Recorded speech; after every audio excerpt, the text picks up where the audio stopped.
Salut tout le monde. Donc, dernière vidéo sur le chapitre 6, isométrie, similitude. Ça va être une vidéo sur la correction. Dernière vidéo, je vous avais donné 3 ou 4 numéros, je me souviens plus trop, là. Mais je vais corriger un de ces 4 numéros-là, donc le numéro 36 dans votre cahier d'exercice. Euh, Dernière vidéo que j'ai fait avec vous, je vous ai montré la démarche à suivre pour résoudre ce genre de problème-là. L'idée générale de qu'est-ce qu'il faut faire. Donc, allons-y. Dans le plan cartésien ci-dessous, ok, H est le point d'intersection des droites SF et PQ. Ok, donc, ce point-là ici. Pourquoi on a dit ça? C'est juste pour nous rendre compte que l'angle ici et l'angle ici vont être égaux. Ce sont des angles opposés par le sommet. Ok. Ensuite, on a l'équation associée au segment PS est Y égale moins 2x plus 450. L'équation du segment FQ est Y égale moins 2x plus 800. Comme dans le numéro où j'ai corrigé la dernière vidéo, qu'est-ce qu'on remarque ici? Ces deux équations-là, quelque chose de très important. Les deux équations ont la même pente. Okay? Donc ça, c'est une information très importante pour ce numéro-là. Donc ça veut dire que ça ici et ça ici, les deux ont la même pente. Qu'est-ce que ça veut dire? Les droites sont parallèles. Très important. Ensuite, on a quelques informations sur les côtés qu'on va venir placer dans notre plan cartésien. PV est égal à 225. PV, ici. 225. VT 64. Unité. SH 120. HF 160. Parfait. Et là, la question, montrer que la mesure de FQ est égale à 340 unités. Et là, souvenez-vous, ça c'est la dernière étape du problème. Okay? Le 340 qui est ici, là, on ne peut pas l'utiliser avant d'avoir tout fait la démarche. Okay? Donc ça, c'est ce qu'on veut prouver. Quand on veut prouver quelque chose, on ne peut pas utiliser cette information-là dans le problème. Okay? Seulement la dernière étape. Donc là, ici, première chose, ça va être de montrer qu'il y a deux triangles semblables ou des triangles isométriques. Donc là, regardez bien. Je sais que PS est parallèle à FQ, parce que les droites ont les mêmes pentes. Je vois que l'angle PHS et l'angle FHQ vont être égaux parce que c'est des angles opposés par le sommet. Et dans le fond, j'ai des droites parallèles coupées par des droites séquentes. Ça ici, c'est une droite séquente. Qu'est-ce qui se passe quand on a des droites parallèles coupées par une droite séquente? Mais ça forme des angles alterne interne, alterne externe et correspondants. Okay, donc, on va avoir deux paires d'angles homologues isométriques. Donc, les deux triangles vont être semblables par AA. Okay, allons mettre ça par écrit là, pour que ça soit plus clair. Donc, la première étape, je vais dire que PS est parallèle à FQ.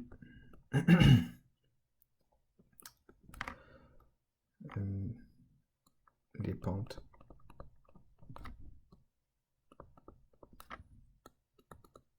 Donc, c'est la même pente, les pentes sont égales.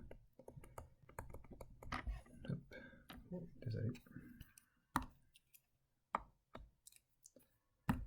Sont égales à moins 2. Donc, PS est parallèle à FQ. Ensuite, deuxième étape, je vais écrire montrer que triangle PSH est semblable au triangle FHQ. Donc, mesure de l'angle PHS est égal à mesure de l'angle FHQ. Angle opposé par le sommet. La justification, il ne faut pas oublier.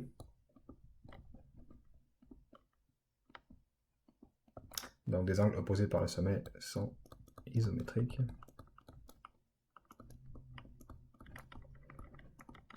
OK. Ensuite, je dois me trouver une autre paire d'angles. Donc, je peux utiliser l'angle ici,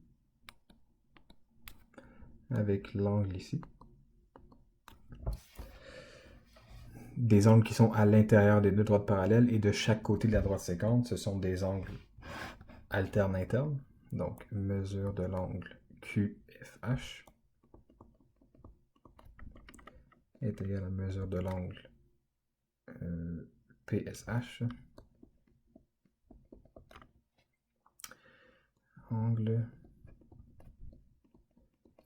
alterne interne formé par deux droites parallèles et une droite sécante sont isométriques.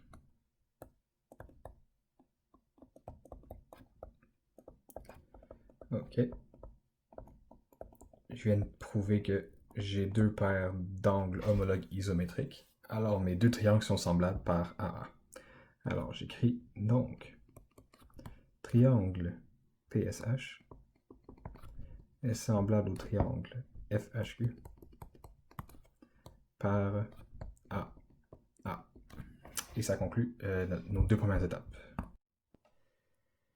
Ok, donc maintenant que j'ai montré que les deux triangles sont semblables par AA, ce qu'on pourrait faire, ça serait calculer le rapport de similitude. Donc, la troisième étape, calculer le rapport K.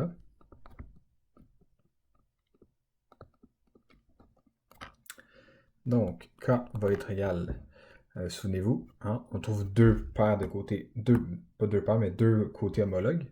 Donc, j'ai le côté FH qui est homologue au côté HS. Donc, pour calculer le K, souvenez-vous, moi je prends tout le temps le plus long des deux côtés divisé par le plus petit des deux côtés. Donc, ça va être mesure de FH divisé par mesure de HS. Ça fait 160 sur 120. Ce qui donne un rapport K de 4 sur 3. Ok. Pourquoi j'ai fait ça? J'ai trouvé le rapport de similitude parce que je dois trouver la mesure de ça ici. Je dois montrer que ça, FQ mesure 340. C'est quoi le côté homologue à FQ? Le côté homologue à FQ, c'est ce côté-là ici, hein, le côté PS. Donc j'ai besoin de trouver le rapport K pour trouver la mesure de FQ. Parce que le côté PS, ben, il est dans le triangle PSH, qui est le petit triangle comparé au triangle FHQ qui est plus grand, n'est-ce pas? Donc, je vais devoir faire la mesure de PS multipliée par le rapport de similitude pour prouver que FQ est égal à 340. Okay? Vu que c'est des côtés homologues, je peux faire ça. Mais là, j'ai pas PS. Donc, je vais devoir trouver une manière de calculer PS. Comment je vais faire ça? Ben, regardez, il faut que je me remarque que le côté PS, désolé, le triangle PTS, ce triangle-là ici, c'est un triangle comment? C'est un triangle rectangle. Qu'est-ce que je peux faire dans les triangles rectangles? Je peux faire les relations métriques.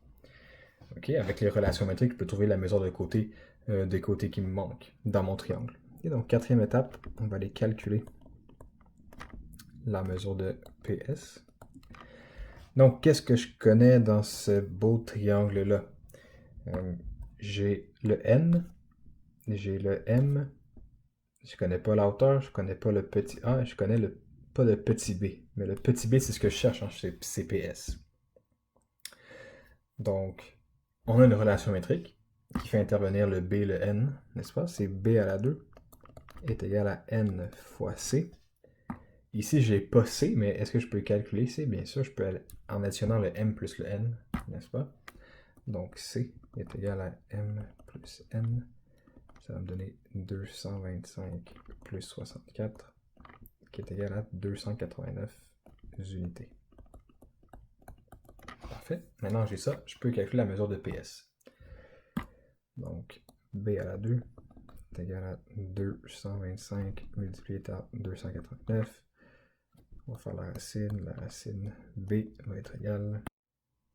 Donc, ça fait racine de 65 025. Ça nous donne B qui est égal à 255 unités. Parfait. Je vais venir écrire ici. 255. Donc, Donc, il me reste une seule étape à faire. Ça va être montrer que la mesure de FQ est égale à 340 unités. Donc, il faut justifier un petit peu. Je vais dire comme triangle PHS est semblable au triangle FHQ par AA. Les côtés homologues sont proportionnels.